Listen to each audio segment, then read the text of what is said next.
Welcome to the Telling of Story podcast. I'm your host, Storyteller Jules, and along with my guests, it's my endeavour to explore the art and science of storytelling to attract, engage, and retain a business audience, and to unpack why it works for some and not for the many that try. In today's episode, I have the pleasure of talking with Samantha Sutherland. Listen in as she talks about stepping back and taking note as to whether or not we have an unconscious bias. We think that we're fair and objective, and our intention is to be fair and objective. So it's not usually malicious, and if it is, obviously that's a sort of different issue. But if you think you're acting fairly and your intent is to be objective and to give everybody equal opportunity, but then you look around and all the people who are at junior levels are women and all the people who are at senior levels are men, well, then there's an unconscious bias issue there that's causing the decision making to preference men over women.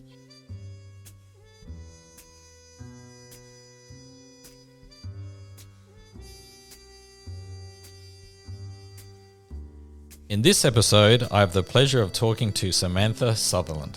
Samantha is a diversity and inclusion expert trying to help create a world that works for working women. She is a published researcher, an engaging facilitator, and a passionate advocate. Samantha is also the host of the Women at Work podcast. Samantha, welcome to the show. Thanks for having me. Samantha, in your bio, you describe yourself as a diversity and inclusion expert trying to help create a world that works for working women. Can you explain what that means and why is it important?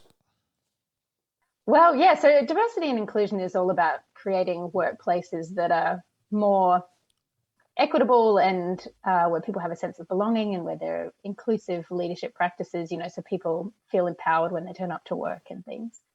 And I'm a mum and I'm obviously a woman.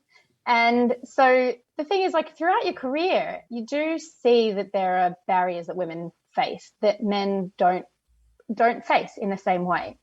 And so that happens even early in your career before you have children. So as an example, I used to be quite senior in a utility company, and one of their subsidiaries came over and they were working with us, and I was sort of teaching them a lot about what we did so they could take some of those things back to what they do back in New Zealand. It was a New Zealand subsidiary.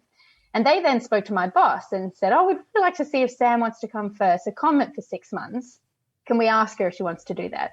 And he, thinking he was being very helpful, said, oh, no, she's about to get married. She won't want to do that.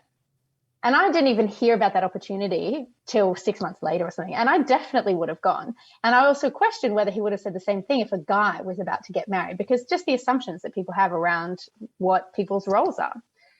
So that kind of barrier is in place, even when people have the best of intentions from people's early careers. And then you throw a child into the mix and really see how the whole system is kind of stacked against working parents, but working mothers in particular. So in Australia, we have a really strong male breadwinner model, which means that in most families, the guy earns more than the woman and his career gets prioritized when you have to make decisions about careers and families.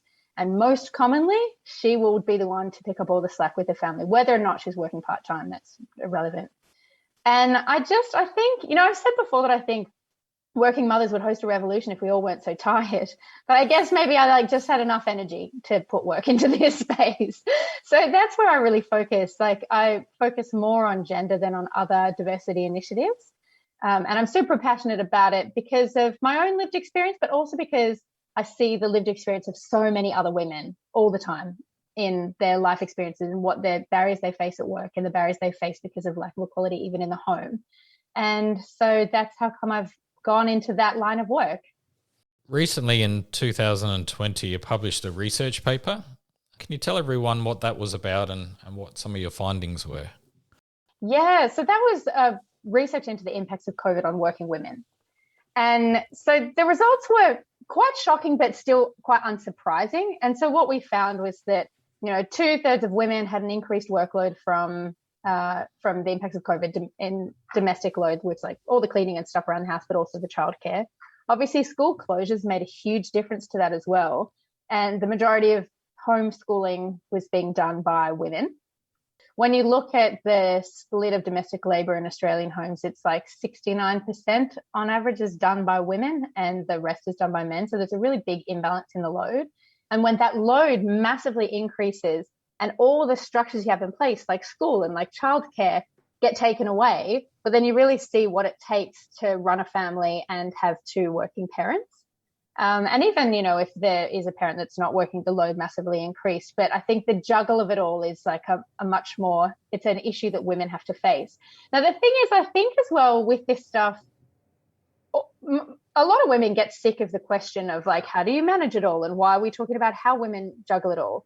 And I agree with that. And I think, when Dominic Perrottet became the premier, there was a couple of quite funny articles about how will he possibly do it with 6 children. And now they've announced that his wife is pregnant with their 7th.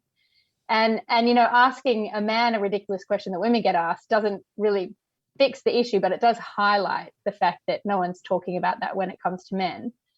But the other thing is, I do think that we need to keep acknowledging the very real lived experience of the majority of women who have children. And then you can change the system so that it isn't so unequal. And so it doesn't become a thing that's faced just by women. And it's not a burden that's left for individuals to figure out how to bear. So in the research, we found that women picked up much more of the labor. There's a lot of, one of the reasons I did it was because anecdotally I was hearing all these stories about, a family where they might have someplace quiet to work and then the kitchen table. And a lot of families, they agreed, the man and the woman, they were going to share, and they're going to share the schooling, and they're going to share who got the kitchen table and who got the quiet workspace. And a month in, the guy was in the office all the time and the woman was at the kitchen table doing everything with the kids. And so I wanted to see whether that anecdote actually spread across a cross-section of women. And urban and regional, in every state, it was the same experience. If households went into lockdown, the woman picked up most of the load because of that. And it really exposed gender stereotypes, both within the family, but also in workplaces. So there's a lot of stories of workplaces where the men's work assumed that the woman would be doing all the childcare. So he was given no additional flexibility or leeway or anything to do stuff in the home.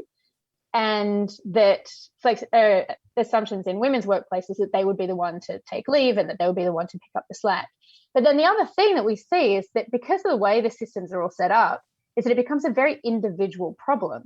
So what happens is there's an increased load in your house and one person picks it up, your family has to deal with has to deal with that increased load. There's not a structural response to this kind of thing. And we had one lockdown, and I did the research after that one. And then we had a period of, except really in Melbourne, I suppose, like relative freedom. In New South Wales, definitely, kids are back at school and life was fairly normal with people being able to work more flexibly. And then we had a second lockdown, and it really showed that nothing had been learned from the first one at all. The same exact thing happened. And so women everywhere are reporting feeling overwhelmed, feeling burnt out. Women are leaving the workforce much higher rates than men. So in New South Wales, between May and September, 90,000 women left the workforce versus 25,000 men. And that type of statistic it goes across everything that you look at, where women are much more impacted, women are leaving the workforce more, and men's jobs have been more protected. And so then I wanted to ask as well what it was that women actually want to help support them remaining in the workforce or returning to the workforce if they've had to leave because of the pressures of COVID. And the things that they identified are actually things that we know about already. So if companies can actually make quite easy responses to this stuff, make some small policy changes and behavior changes, and they would be able to respond to this. And so that is flexibility, promotion opportunities for people who are working part-time, non-gendered support so that men are doing caring as well as women. So an example of that, I have a great story where I was talking to a man who works in an ASX 50 company. So this is a company who should be leading practice with all this kind of stuff. And he wanted to work a compressed work week. So he was doing 5 days in 4, working 4 longer days to have Friday off to be with his kids, do school, drop off and pick up, that kind of stuff. Did it for 3 months. It all worked really well. And at the end of 3 months, he wanted to continue. And the HR said, oh, no, you can't do this anymore because if you work flexibly, everyone will want to work flexibly. And flexibility is for working mothers. Like not even for working parents, like totally entrenched gender stereotypes about who does what role. And having that attitude stops women being able to progress in the workplace. And it stops men being able to, be involved with their kids' lives. So the research really was just putting some numbers and rigor behind a lot of stuff that we already know, and just seeing how much COVID had affected the existing systemic barriers and issues that we see. So these, as you say, this is not a new problem. This has been going on forever, for millennia, and we seem to make, if you look back over the last 50, 60 years, we've seen some progress, but it's not moving fast enough. Why is it still a problem in 2021 when 100 years ago we knew that it was the wrong thing to do to segregate like this, to be this way inclined? Why is it taking so long, in your opinion? I mean, that's the $1 million question, isn't it? Because we still estimate that gender equality in Australia is going to take another 100 years. And when I just you mentioned my podcast at the beginning of this, and I've just relaunched that, and I was looking at some stats for that article, that first episode, and the value of domestic labour in Australia, unpaid domestic labour in Australia, is $650 billion, which is 50% of GDP. So 50% of GDP is not paid to women who are doing things in the home to support the corporate world, very often by supporting their husband in going to work. And in addition to that, Australia has actually gone backwards in the global gender equality index, the UN Global Gender Equality Index. We've gone backwards to 50th. So it's the lowest score that we've ever had. And so it's not even just that it's not finished, it's not solved. In some ways, it's also actually still getting worse. And I think part of the reason why is because we still largely consider it an individual issue to solve. So you had kids, you better figure out how to have childcare to look after them, and how to manage what's happening in the home so that you can also still work if you need to work. I think that the pressure on families, not many families can afford to just have one income anymore. And so there are many more families with dual income earners, which means that the imbalance of the load at home becomes more clear, more obvious. I mean, the issue is policies, right? So like government policies are the type of what affect this in a systemic way. We actually see that corporates are moving ahead of government, more policies to encourage women back to the workplace and encourage men to support more in the home and be more involved in the home. But the pace of change is glacial. And I think that it's continued activism and the continued fight for it is the only thing that's going to keep making progress. I do think that there has been a big shift recently where a few much more high profile things, so like Brittany Higgins and Grace Tame are doing amazing advocacy work and really raising the profile of a lot of the gender equality arguments in a way that is making a lot more women get involved with it, a lot more people get involved with it. It's just like there's more awareness of it. And there's also now a few more advocacy groups talking about childcare access and affordability, which is a huge barrier to many women going back to work earlier before the kids are at school. So I don't know why it's taking so long, but because it does continue to take so long, we need continued advocacy and more. I think that the corporate change is going to be driving it faster than government at the moment. I'm talking out aloud here, and you clearly have been working on this for a lot longer than I have. I'm thinking about it, constantly, whereas, you and I are just having this conversation here. So forgive me if this sounds a little bit too simplistic, but is it a generational problem? Should we be looking at the root causes of some of this inequality, which is, better education? One of my questions for you today, for example, is what can I be talking about with my kids? I've got 2 daughters and a son, all teenagers. What are the kinds of conversations that we should be having as a general rule with our kids to ensure that the change actually occurs from their belief system, rather than trying to I agree, policies need to change. We need to put systems and processes in place. Government regulation needs to be there. All of those things are super important. But if you have an underlying belief system, you're always going to be fighting against the individuals who are managing these systems and processes in the future. So at a simplistic level, should we be doing more to educate our children? Well, yeah, that's a great point. And in fact, when I talk about it, I often do talk about the two sides that it comes from. So, like, an individual cannot change the system. We need systemic change through government policies, legislation, corporate policies, all that kind of stuff, for sure. And, you know, all big revolutions start with grassroots movement, that is the individuals doing the work. And I think we have seen that, like I mentioned, Brittany Higgins and Grace Tame, like they are doing that individual grassroots movement thing, which is bringing a lot of people along on the journey. So there's pressure then put on the system. And 100%, you know, I interviewed Tracy Spicer for my podcast, and one of the things she said was equality starts in the lounge room before it gets to the boardroom. And I really think that that's true. So in our own individual families, we need to be looking at this, looking at the messaging that we're giving to our children and talking about it really openly and honestly.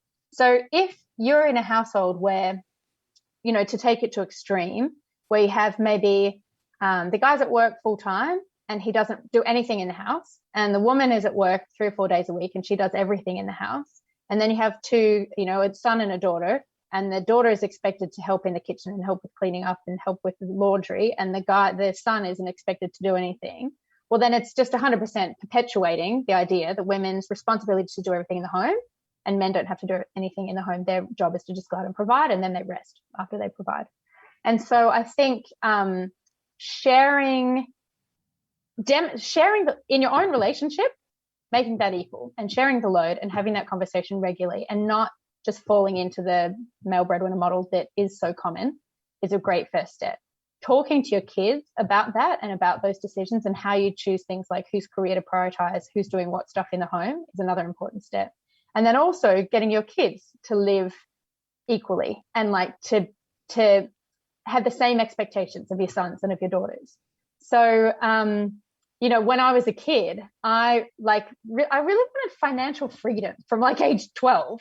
And so I like petitioned my parents to give me an allowance that was bigger. And so we like went through, you know, how much mum would have spent on clothes for us during the year and how much she would have spent on activities and whatever else, and figured out, okay, well, that means that you get this much a month. And then I was responsible for paying for everything for myself. So I didn't have to pay for like medical stuff and school stuff, but I had to buy my own clothes and I had to buy presents for people if I was getting one, and I had to pay if I was going to the movies. So I just had to manage my budget. And my brother, who hadn't even been part of the whole process of trying to advocate for allowance and this like teenage financial freedom, he got an allowance as well. My parents decided it was a good idea after I'd petitioned hard, and they gave him an allowance too, but he got more than me because he was older. But also there's a bit of a, like, I was like, I felt it, to me, it felt so unfair. And looking back, it's because, well, there's a bit of a gender pay gap thing going on there. Like, are the costs of a 14-year-old living greater than the cost of a 12 or 13-year-old living? Like, not really. They're doing the same thing. And I fought it. And it was only when I was maybe, 15 or something. And I said, we're in the same stage of life. We're doing the exact same thing.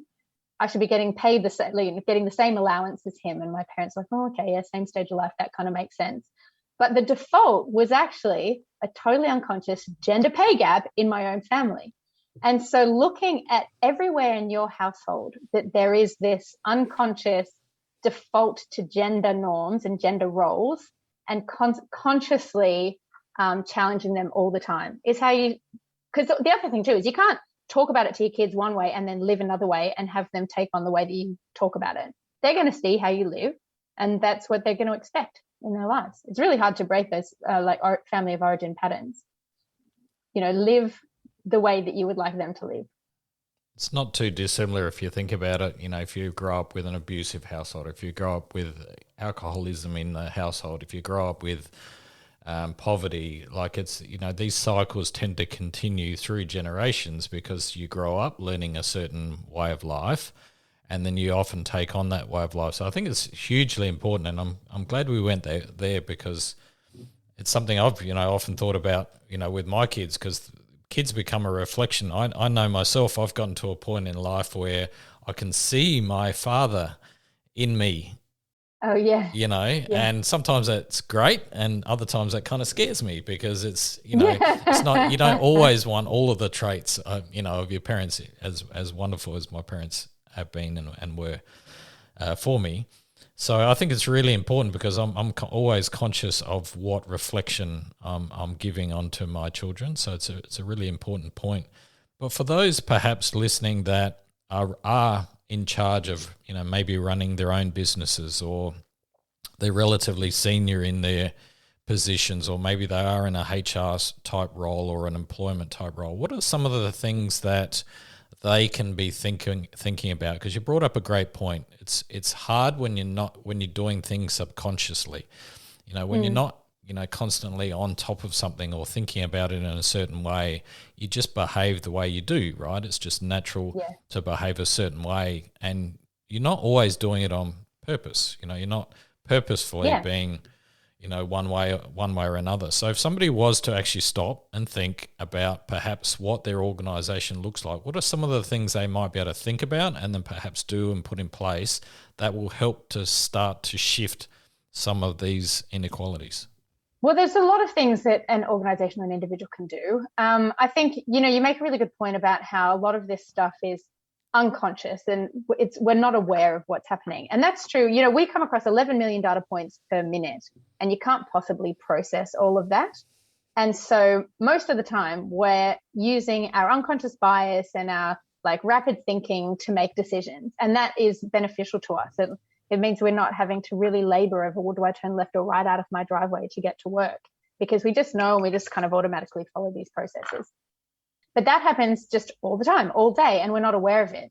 Now, there's lots of interesting research around unconscious bias and the effects of it and stuff. And the thing is, most people, we think that we're fair and objective, and our intention is to be fair and objective. So it's not usually malicious. And if it is, obviously that's a sort of different issue. But if you think you're acting fairly and your intent is to be objective and to give everybody equal opportunity, but then you look around and all the people who are at junior levels are women and all the people who are at senior levels are men, well, then there's an unconscious bias issue there that's causing the decision making to preference men over women. And that can be applied in lots of different ways. So it can be people of color versus white people. It can be sexuality, so people who are LGBTQI versus people who are straight. And so if what you have is at some level you have all of a homogenous type of person, well, then there is unconscious bias in the decision-making process. The good news is that there's research to support the idea that when it comes to decision-making, when you want to try and make fair decisions, that actually having some type of rigor and process around the decision-making is almost as important as what those things are, right? So if you're doing an interview process, you have a panel and whatever, and you're like, okay, well, we need to make sure that we ask about these 5 things, and we're going to make sure we ask everyone about these 5 things. The 5 things, doesn't matter what they are, but because you're asking everybody the same thing, it helps to remove some of that bias. So putting a process in place around decision-making where there's a risk of bias helps prevent the bias. And the actual process itself is secondary. What the actual process is secondary to having a process. So it means that you can decide that there's an issue and then you decide to put a process in place, and that will definitely cause an improvement. And so it doesn't matter whether you get it right, because it will affect things in a positive way. And so I think that there's, things around having a look at who you're bringing in, what they look like, what they bring to your organization. We default to things like affinity bias. So we often like people who are like us. And so then we're like, oh, I'll hire them because they're like me and I could go to the pub with them. Sometimes people even talk about that as one of their criteria for hiring. Could I go to the pub with them? Well, that means you're hiring people who are like you. And that means that you are unconsciously filtering out anybody who's not exactly like you because you wouldn't go to the pub with them and have a chat. So identifying the places where there's the biggest risk of that, and then putting processes in around that. There are clear policies that women are saying that they want, stuff like continued flexible work options, gender neutral policies. So you have parental leave that applies equally to men and to women. It's still, Atlassian has 20 weeks maybe parental leave for either parent. And it's still the case where if a guy is taking 20 leaves a week to be with his probably 6-month-old baby, right? Because very often the woman would have taken the parental leave first if she's breastfeeding.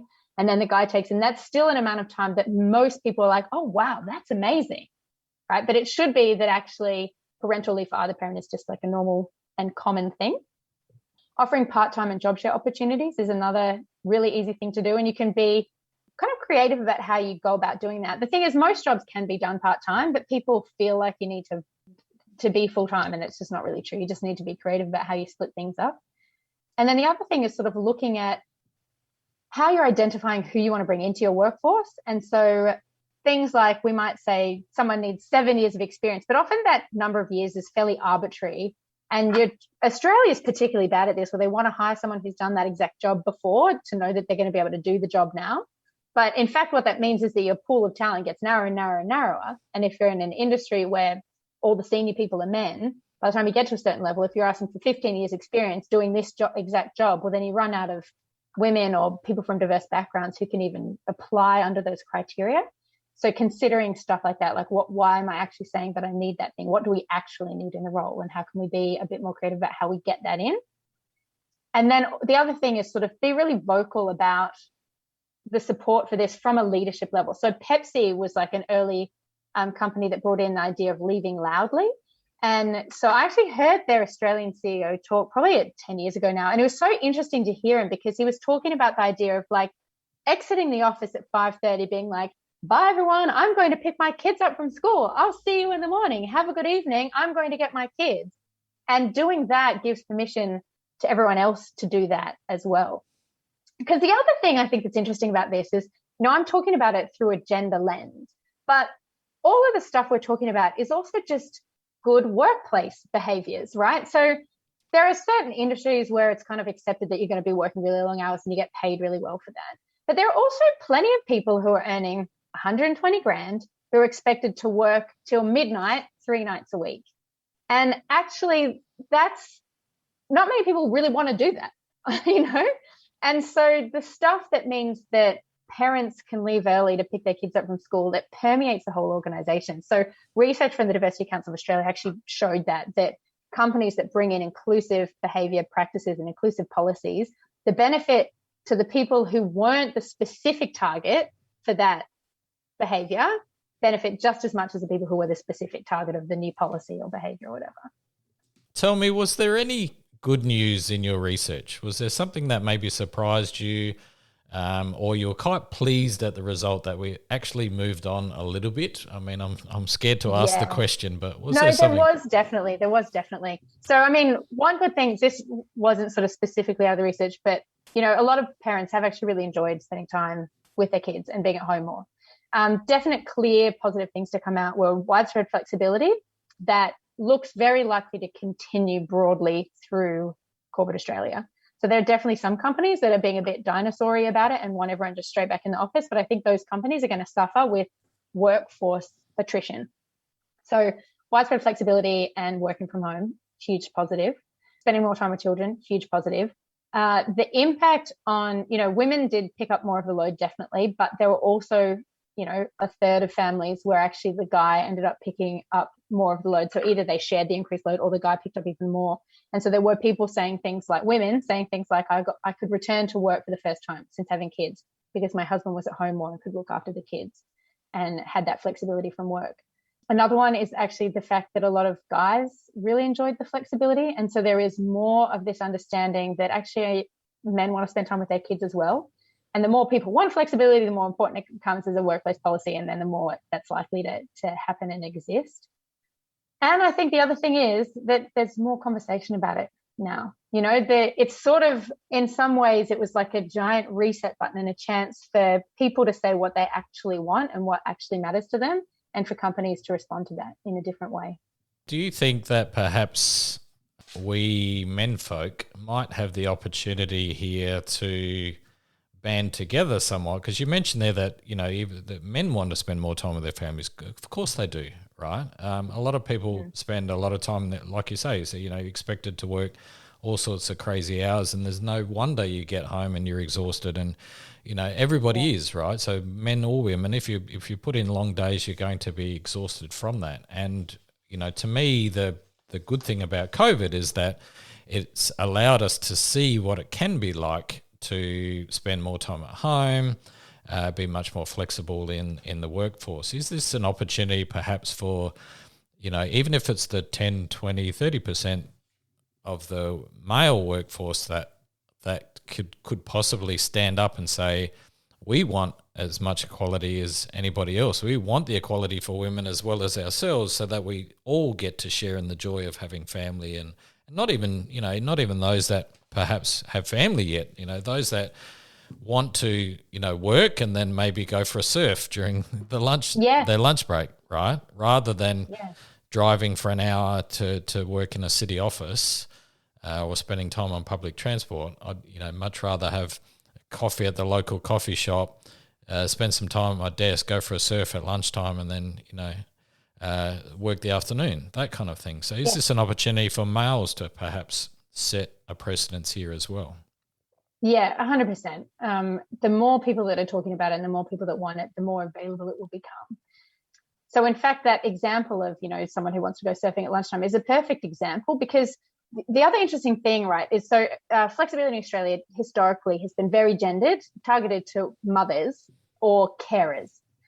But actually, it's perfectly valid for someone to have things that they want to do that are not work, and to be able to build their life around being able to contribute productively at work and do the things that they care about, their outside work. So I actually used to have a friend who talked about the casual reaching in to his personal life by work. And so they'd be like, oh yeah, we're going to need that Thursday night. Thanks, yoink, we'll take that. And I love that phrasing of it, because that's exactly right. And it's like, well, what if I had plans? What if I want to do something? What if I have a sport? What if I just don't want to be working till midnight on a Thursday night? And I think that conversation is shifting a bit, because pre-COVID, I know a lot of people who are mums, right? And the father was like, I can't possibly ask for flexibility. I can't get it. They'll say no, definitely. And now companies are not saying no in the same way. So I think that you can definitely, this is an opportunity for men to speak up and get flexibility as well. The other thing is that in the US, they're seeing what they're calling the Great Resignation. Capital T, capital G, capital R, the Great Resignation. And it hasn't actually hit in Australia yet, but I predict that it will. And a lot of that is people voting with their feet. They're leaving companies that won't give them flexibility, that are forcing them back into long commutes, that are forcing them back into the office full time. And good people will always have options. And so, when I mentioned these dinosaur companies earlier, I think those are the companies that are going to face real high workforce attrition for not giving people the flexibility that they want. And I think now, the sort of key thing now that hasn't yet happened, that needs to happen, is the proof that flexibility and part-time work and stuff like that won't affect your career negatively in a particular organization. So there is a moment now where we can tip, right, where organizations prove it, like they walk the talk the walk the talk, and show that flexibility is available for everyone, and that people will keep progressing and your career won't be affected by it. But in companies where they say that that's the case to try and avoid this Great Resignation, but actually people can see that opportunities and promotions are given to people who aren't working flexibly, well, then those cultures will very quickly revert to people not taking flexibility. So there has to be both the availability of flexibility in part-time work and real open, honest conversation about the fact that that's available, and leadership demonstrating that they're doing it. And you need to make sure that opportunities and promotions and good projects and stuff are given to the people who are working flexibly as well.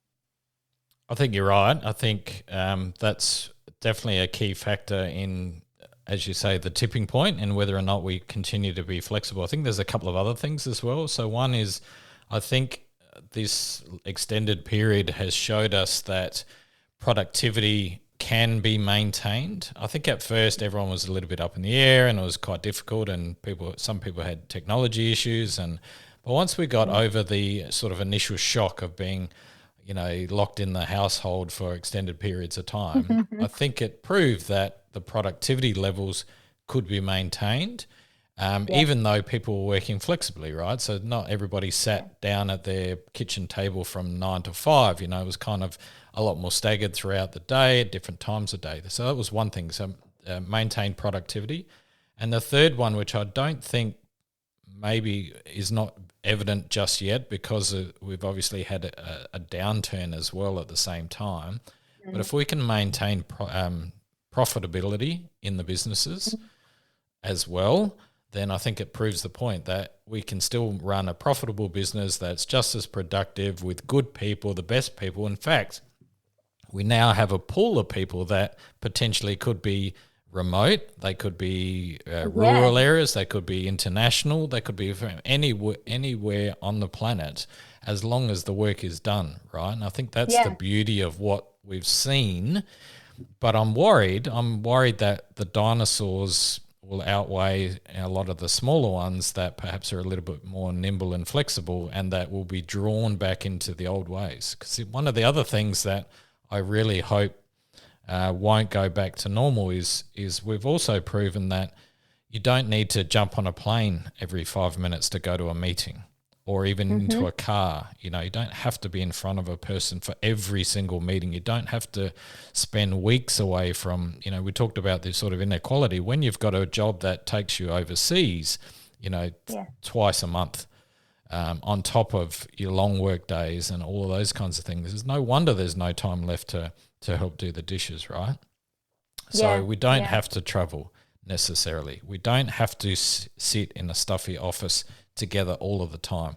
I think there's a balance. I think it's great to spend time with people and actually, face to face and do workshops and those kinds of things. Always lovely to do in person, but I think there needs to be a lot more restraint when it comes to the insistence that you have to be in the same room.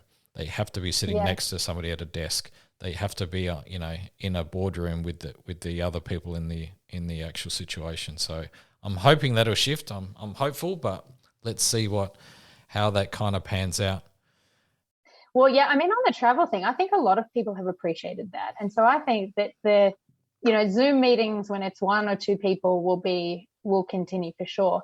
And so on the profitability thing, I actually have a really great story about that. So a New Zealand company wanted to experiment with giving people full-time pay where they worked 4 days a week, and to see, do an experiment around it. So they did it was 3 months. So they said everybody was going to be working at 80% capacity, but being paid 100%. They had 3 months to test it out. They had 6 weeks or something to prepare for it. So how is it going to operate in your team? Are you going to work school hours? Are you going to have Friday off? What does that actually look like? How do we make sure everything that needs to be covered is covered? And then they also put all these performance measures in place so they could objectively tell what was happening within the business throughout this experiment. And at the end of 3 months, every single performance measure in the company had increased. And so you have a company that is performing better. You have people that are happier, they're not burnt out, they're way fresher for work, and also a huge amount of goodwill generated within your organization. So that kind of knowledge drain of people moving on will be so much lower in an organization like that, because people want to keep working there. They feel really valued, they feel really cared for, and they just have so much loyalty towards a company that's willing to give back to them, And so it'll be interesting to see, as you said, we're in a downturn now, and that was pre-pandemic. But I think productivity has definitely been maintained. I think that profitability will also go up in line with the economy. I agree. If you can maintain the productivity, there's no reason why profitability can't be maintained. Exactly. And the thing is as well, parenting aside, I always have said as well, when you are really efficient and really good at your job, very often you get rewarded with more work. But not everybody wants more work as their reward. Some people are happy at the level they're at, and they're like, what I would like to do is be able to just fully dictate when I work, so not even having children. I want to go surfing in the afternoon. I'm not going to work on Tuesday afternoons because I've got everything done. And that is then the reward. If you valued that role at a particular pay, well, then ensuring someone's there from 9 to 5 is sort of like the last line of defense, right? It's when you don't trust people, you don't know what they're doing or whatever. But if you can be outcomes based and you know that someone's doing what they need to be doing, well, then why does it matter? Maybe some of the rewards should go not just to businesses who get more from people, but also to the individuals who get to have a nice life for doing a really good job. Yeah, no, I agree. That's fabulous. I know myself, I've worked from home. I'm ahead of the curve. I've been working from home for about 10 years. So I haven't had a formal office. I do work with clients, and I spend time in offices and around the water cooler per se, which is great. And I enjoy the sort of balance that gives me. But what I find is that I can spend an entire day in an office, and then I can spend an entire day at home. And in 4 hours at home, I will do more in 4 hours at home than I would in 8 hours sitting in an office. because there's so many other distractions, right? You spend time talking, you might go for an extra coffee, the water cooler moments, in the hallway moments, you get dragged into stuff just because you're close by, somebody taps you on the shoulder, they want to have a chat. And all of those things are, the switching, as I call it, the switching time that goes from I'm trying to deep focus on something and then I get interrupted and then I have that conversation, then try and come back to that deep focus, wastes a lot of time. So I think it's more productive being at home, generally speaking, anyway. So I'm very hopeful for the future in that regard. I'm going to change tack just a little bit, if I can. This podcast is about storytelling in the business environment. So you've done this fabulous research. You are clearly incredibly passionate about the cause and what you do and how you do that. What do you do to spread your message? What are the storytelling techniques or avenues that you take to get that message out to the market? Well, I use my podcast. And so I talk to a lot of people on that about their individual experiences and their stories, as well as, what's kind of going on in the industry. And I think that I try and illustrate a lot of these stories a lot of their information with stories. When I talked about flexibility for everybody, I gave the example of the guy who was told no flexibility is for working mothers. And so I try and bring it to life through people's stories and my own story, like my story of not being told about the opportunity to go on secondment overseas. One of the reasons some of the work I do as well is like cultural work. A lot of this stuff, it all fits under the same banner because like I said, you bring it with a gender lens, but it benefits everybody. And so everything cultural is like that. So you bring a cultural change to an organization to try and make things more positive for people, and it affects everybody who's in the organization. And the reason I care about that in any way is because we've all had a job where you dread going into work, and Sunday night you start to feel anxious and you hate the people that you work with and you hate the work that you do. And when you have a bad job, because we spend so much time at work, you just have a bad life. And I think most people can connect with that experience, unfortunately. And so this matters not just because, diversity is good for the bottom line and because it's fairer to have equal opportunity for all, but also because as individuals, our lives are better if we do this work. And we've all had that experience. And so I think that makes people really feel it, because you can all tap into your own experience of it not being good. On LinkedIn just recently, you shared a story about when you were a graduate and a bus incident. Yeah. Yeah, well, that's good. That's my first story. I mean, unfortunately, that's not my only story of having a job like that. But when I was a grad, I was working in one of the big four banks, and first of all, I think I didn't realize that there were other options. So I just had taken a job that was highly sought after, and I was, really grateful to have got it, and it was a competitive process to get it. And then I got it, and within 2 weeks, I was like, oh God, is this my life now? Is this what life is from here? Because that's a long life. I don't want to be doing this. But because I didn't really feel like I had any options, I wanted to get hit by a bus on the way to work and not die, but get badly injured. So I had to be in hospital for a long time and I didn't have to go to work. And I thought it all through. So the reason I wanted to get hit by a bus on the way to work, because back then I would have been covered by work cover. So I would have been paid while I was in hospital recovering from this terrible bus accident before I had to go back to work. And I said that to a friend one night in the pub, and she was like, oh my God, Sam, you've got to get out. And not long after that, I actually quit and moved to London, and sort of changed my whole life. Yeah, because I shared another story recently, which was a more recent version of the same kind of thing, where I took a job, and on paper it was kind of my dream job. And one of the selling points was it. So I took a pay cut to do it. And one of the selling points was, we have other working mums here. If you need to leave to collect your kid from school, that's totally fine. And in order to get to daycare by 5 p.m., I had to leave the city by 4:15. Otherwise, if I pushed it much later, if the bus, he would be out the front holding onto the carer's hand, and they'd sort of throw him at me, and then everyone would leave, And so I was trying to avoid that experience. And there was a very strong expectation that if I did that, that I would then be hopping online after he was in bed. So I'd be leaving work at 4:15, and then you were doing a different type of work straight through to 7 or 7:30 p.m. And then I was meant to hop on my computer and work for a couple of hours in the evening. And you don't have a life when you do that. I got to spend a bit of time with my kid, and then there was nothing else. And it's like, you can't live like that. And so there's a moment when you kind of look around and go, this can't be what my life is all about. Big catalyst for change, I think. And that's why I care about this stuff. Yeah, and it's clear. It comes out loud and clear.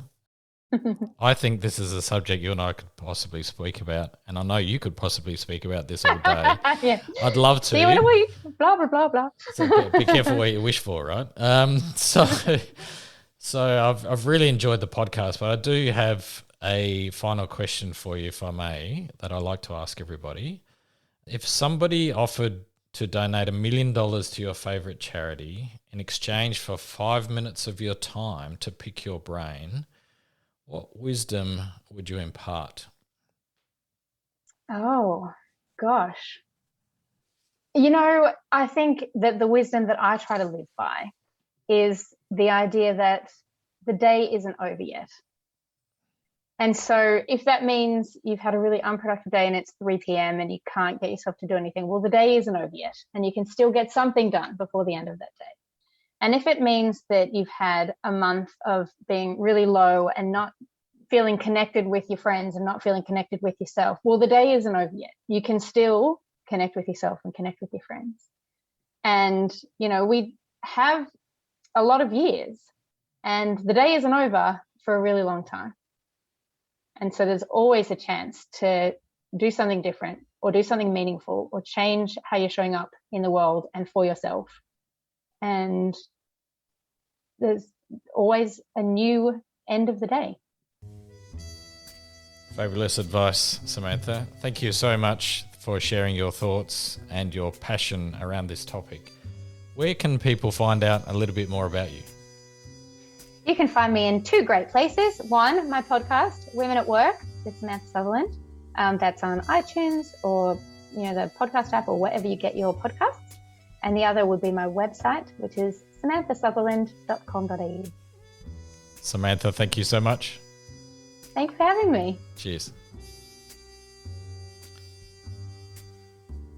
I enjoyed that conversation with Samantha, even though it was a little disturbing.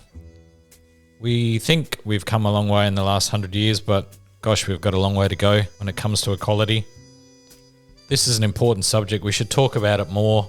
Samantha's doing a fantastic job, and you should definitely look her up and look at the research that she's done.